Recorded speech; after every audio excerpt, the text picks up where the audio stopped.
Polarizing power is the extent to which a cation can polarize an anion, proportional to charge density. Higher charge density means greater polarizing power. Polarizability is the extent to which an ion can be polarized, defined as the ease of polarization, involving the distortion of an electron cloud. Fajan's rule is based on three factors: size of the ion, charge of cation, and electronic configuration.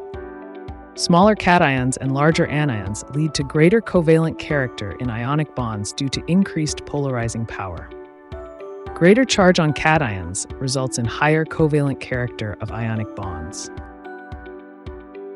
For cations of the same charge and size, transition elements with M-1 DNSO configuration show greater covalent character than alkali or alkaline earth metals.